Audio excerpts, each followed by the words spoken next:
28 मई को दिल्ली में साक्षी की बेरहमी से हत्या करने वाले साहिल की 3 दिन पुलिस रिमांड बढ़ा दी गई है। पुलिस को अभी तक वो चाकू बरामद नहीं हुआ है जिससे उसने साक्षी की हत्या की थी। सूत्रों के मुताबिक साहिल पूछताछ में पुलिस को लगातार गुमराह कर रहा है। वो बार बार अपने बयान बदल रहा है। पुलिस साहिल के मोबाइल की कॉल डिटेल्स खंगाल रही है ताकि हत्या के पीछे मकसद का खुलासा हो सके। पुलिस अपनी जांच पूरी करके जल्द ही चार्जशीट दाखिल करेगी। तो अभी तक हत्या में इस्तेमाल चाकू नहीं मिला है, उसी को बरामद करने के लिए लगातार पुलिस कोशिश में लगी हुई है। वहीं हत्या के बाद साक्षी के परिवार की पुलिस में दर्ज एफआईआर की कॉपी भी सामने आई है, जिससे खुलासा हुआ है कि साक्षी के परिवार को दोनों की दोस्ती के बारे में पता था। साक्षी के माता पिता साहिल से दूर रहने की हिदायत भी देते रहते थे, जिससे साक्षी अक्सर नाराज हो जाती थी। नाराज होकर वो अपनी दोस्त नीतू के यहाँ चली जाया करती थी। 10 दिनों से वो अपनी दोस्त नीतू के घर पर ही थी। नीतू ने ही साक्षी के परिवार को उसकी हत्या की खबर दी थी। वहीं पुलिस ने एफआईआर में बताया कि साक्षी के सिर और पेट में गहरे चोट के निशान थे, आते शरीर से बाहर निकल गई थी।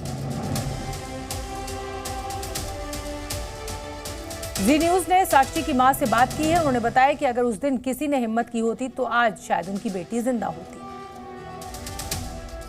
पर जब वो वीडियो सामने आई जहाँ पर हमने देखा कि निर्मम तरीके से उनकी हत्या की गई, और लेकिन आसपास बहुत सारे लोग जो है वो जाते नजर आए, लेकिन किसी ने कुछ कहा नहीं। कोई भी सामने निकल कर नहीं आया बातचीत करने के लिए, रोकने के लिए, कुछ करने के लिए सामने नहीं आया। क्या कहना है इस पर आपका? यही कहना, अगर मैं भी होती किसी और के बच्चों के कोई ऐसा करता तो मैं बचाने की कोशिश, लेकिन वहाँ के किसी ने बचाया नहीं। बचाती तो शायद हेल्प कर देती तो बच जाती। तो इस हत्याकांड से जुड़ी हुई पूरी टाइमलाइन अब आपको समझा देते हैं कि साक्षी हत्याकांड में कब कब क्या क्या हुआ। 27 मई को साक्षी और साहिल के बीच में एक वीडियो कॉल की गई। 27 मई को ही साक्षी ने ऑडियो मैसेज भेजा। 28 मई को साहिल ने साक्षी की हत्या कर दी। 29 मई को साहिल बुलंदशहर से गिरफ्तार हुआ और 30 मई साहिल को 2 दिन की पुलिस रिमांड मिली। 30 मई दिल्ली सरकार का सहायता राशि का ऐलान और 31 मई को क्राइम सीन रिक्रिएट किया गया। 31 मई को ही साहिल का मेडिकल भी कराया गया। 1 मई को 3 दिन की पुलिस रिमांड बढ़ा दी गई। 1 जून माफ कीजिए।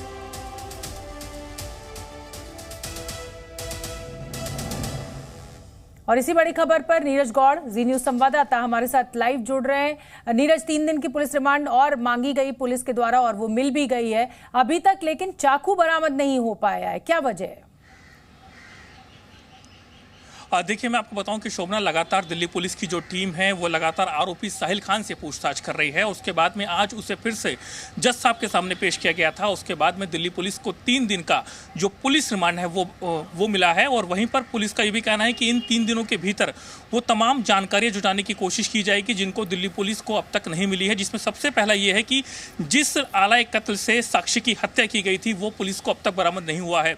पुलिस आरोपी साहिल को वहां पर भी लेकर गई थी कि जहां पर उसने इस आला कत्ल को ठिकाने लगाने की बात कही थी, लेकिन पुलिस जब वहां पहुंचती है तो उसको वो आला कत्ल जो है बरामद नहीं होता है। वहीं पुलिस का ये भी कहना है कि इस पूरे मामले में जो सीसीटीवी फुटेज एक और सामने आया था जिसमें कि हत्या से पहले का था, जिसमें आरोपी साहिल जो है आकाश के साथ बातचीत कर रहा है, तो पुलिस का कहना है कि एक बार फिर से आकाश को और आरोपी साहिल को आमने सामने बैठा करके पूछताछ की जाएगी। क्या इस हत्या के बारे में जो सीसीटीवी फुटेज में आरोपी साहिल जो है आकाश से बात कर रहा है, क्या उसे इस बारे में जानकारी थी आकाश को?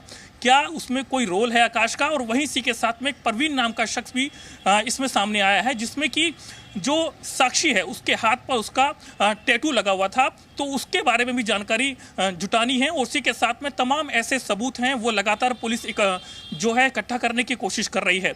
लेकिन पुलिस का कहना है कि सबसे अहम जो है वो ये है कि जिस हथियार से साक्षी की हत्या की गई है वो पुलिस को अब तक बरामद नहीं हुआ है, उसे बरामद करना है। तो इन 3 दिनों के भीतर पुलिस की कोशिश रहेगी कि उसे बरामद किया जाए। और उसी के साथ में जब आरोपी साहिल साक्षी की हत्या करने के बाद में जब फरार हुआ था तो आखिरकार किन किन लोगों से बात कर रहा था, तो उसकी भी लिस्ट जो है वो पुलिस ने तैयार की है। उन लोगों से भी पूछताछ की जाएगी। क्या उन लोगों ने आरोपी साहिल को छुपाने में कोई मदद की थी? क्या उन लोगों को इस बारे में कोई पता था? तो ऐसी तमाम बातें हैं जिसको लेकर के दिल्ली पुलिस इन 3 दिनों के भीतर जो है जानकारी जुटाने की कोशिश करेगी। और नीरज, जैसा कि आप भी जिक्र कर रहे हैं और हमारे भी सूत्र हमें बता रहे हैं कि लगातार ये जो साहिल है ये गुमराह कर रहा है पुलिस को, कभी कुछ कह रहा है कभी कुछ कह रहा है। देखिए शोभना, लगातार दिल्ली पुलिस की कई टीमें बार बार इससे पूछताछ कर रही हैं, लेकिन जो हमारे दिल्ली पुलिस के सूत्र हैं उनका कहना है कि कई बार जो है अपने बयान से ये बदल जाता है, क्योंकि इसका कहना है कि उसे जो है साक्षी उसको परेशान करती थी। ये बातें भी उसने कही है दिल्ली पुलिस के सामने, लेकिन दिल्ली पुलिस का कहना है कि ये जो शख्स है आरोपी साहिल, यही खुद जो है लगातार साक्षी को परेशान करने की कोशिश में लगा हुआ था, उसे परेशान कर रहा था। तो इसलिए दिल्ली पुलिस का ये भी कहना है कि आने वाले दिनों के भीतर अगर जरूरत पड़ेगी तो इसका साइकोलॉजिकल जो टेस्ट है वो भी कराया जा सकता है कि आखिरकार इसकी जिस वक्त इसने इस हत्याकांड को अंजाम दिया तो उस वक्त इसकी जो मनोस्थिति है वो आखिरकार कैसी थी और किस वजह से इसने इस हत्याकांड को अचानक से आकर के एकदम से अंजाम दिया। लेकिन जो पूरा वीडियो आप देख पा रहे हैं, जिस तरीके से हत्या की गई है, तो उसको लगता है कि इसने पहले से ही सोची समझी साजिश के तहत इस हत्याकांड को अंजाम दिया। बहुत बहुत धन्यवाद नीरज आपका इस पूरी जानकारी के लिए। नजर बना के रखिए, जैसे कोई अपडेट होगा मैं फिर रुक करूंगी।